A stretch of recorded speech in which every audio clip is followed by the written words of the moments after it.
தாய் வீட்டிற்கு வந்திருக்கும் வரப்போகும் அனைவருக்கும் வணக்கம். அம்மா இந்த மாதத்துக்கான பதிவு, இந்த வருடத்திற்கான பதிவு.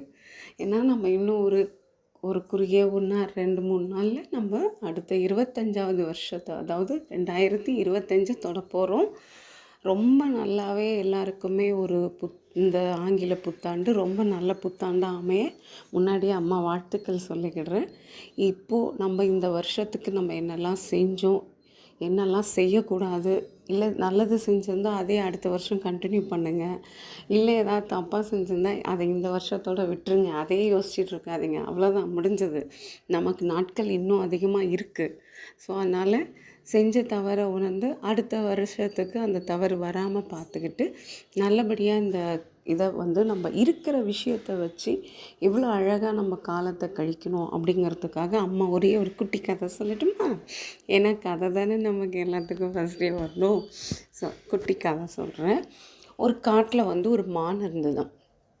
அந்த மானுக்கு கொம்பு ரொம்ப அழகாக இருக்கும். எல்லாருக்கும் தெரியும் இல்லையா, மானுனாலே கொம்பு அழகாக இருக்கும். பட் அதனுடைய கால்கள் ரொம்ப மெலீஸாக குச்சி மாதிரி இருக்கும்.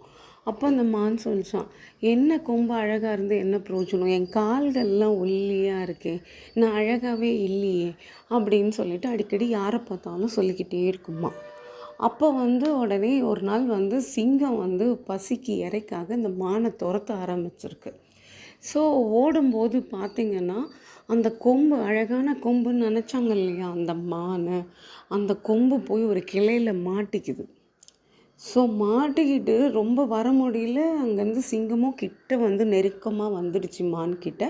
அப்புறம் எப்படியோ அந்த கிளையை உடச்சி அந்த குச்சி மாதிரி இருக்கிற காலை வச்சு சின்ன இடத்துக்குள்ளே உள்ளே பூந்து தப்பிச்சு வந்துடுது. ஸோ உங்களுக்கு அம்மா சொல்ல வர கதை என்னன்னு உங்களுக்கு புரிஞ்சிருக்கும்னு நினைக்கிறேன். ஆமாம்மா, நம்மக்கிட்ட இருக்க ப்ளஸ்ஸை மட்டும் எடுத்துக்கணும். நம்ம மைனஸையே பார்த்துக்கிட்டே இருந்தோம்னா நம்மளுடைய ப்ளஸ் யாருக்குமே தெரியாமையே போயிடும். ஸோ நமக்கே தெரியாமல் போயிடும், யாருக்குன்னு கூட வேண்டாம். நம்மளே நிறைய பேர் எனக்கு இது சரியில்லை இது சரியில்லைம்பாங்க. ஆனால் நம்மக்கிட்ட ஒரு நல்ல விஷயம் இருக்கும். அதை வச்சு நம்ம யூஸ் பண்ணிக்கிட்டோம்னா வாழ்க்கையில் மேலும் பெரிய லெவலில் வரலாம். உங்களுக்கு அதுக்காக தான் அம்மா அந்த ஒரு குட்டி கதையை சொன்னேன். அந்த மான் அழகாக இருக்குன்னு அந்த கொம்பை பார்த்தாங்க. அந்த அழகு அவங்கள காப்பாற்றலை. ஸோ அந்த கால்கள் அசிங்கமாக இருக்குதுன்னு சொன்னால் அந்த கால்கள் தான் அவங்கள காப்பாற்றிருக்கு. அந்த மாதிரி வாழ்க்கையில் எவ்வளோ நல்ல விஷயங்கள், நல்லவங்களை பார்ப்போம். ஆனால் அவங்களெல்லாம் உதாசீனப்படுத்திட்டு வேறு ஏதோ ஒரு விஷயத்துக்காக உதாசீனப்படுத்திட்டு நம்ம வேறு யாரோ கெட்டவங்க கூட இருந்துக்கிட்டு நம்ம அந்த மாதிரியான செயல்கள்லாம் நிறைய நடக்குது. நமக்கு எது சரி எது தவறுங்கிறத நம்ம தான் தீர்மானம் பண்ணணும். ஏன்னா நாளைக்கு அதனுடைய கெட்டதும் சரி நல்லதும் சரி அது உங்களை சார்ந்ததாக மட்டும்தான் இருக்கும். அதனால் வாழ்க்கையை ரொம்ப நல்லபடியாக கொண்டு போகிறதும் எல்லாமே நம்ம கையில் தான் இருக்குது.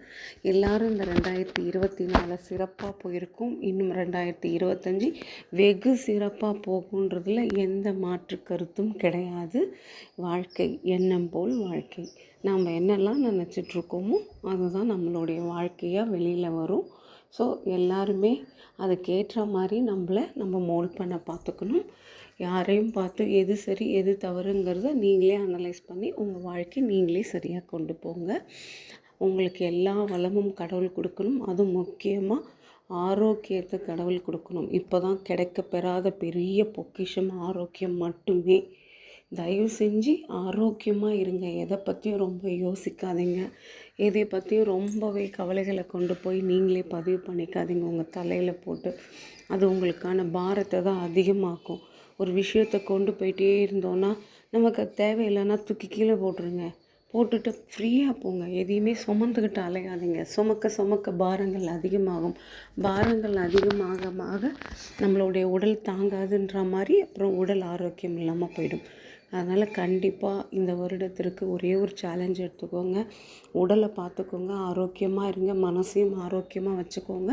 2025 நம்ம ரொம்ப சந்தோஷமாக வெல்கம் பண்ணி ரொம்ப சந்தோஷமாக அந்த வருடத்தை கடப்போம்.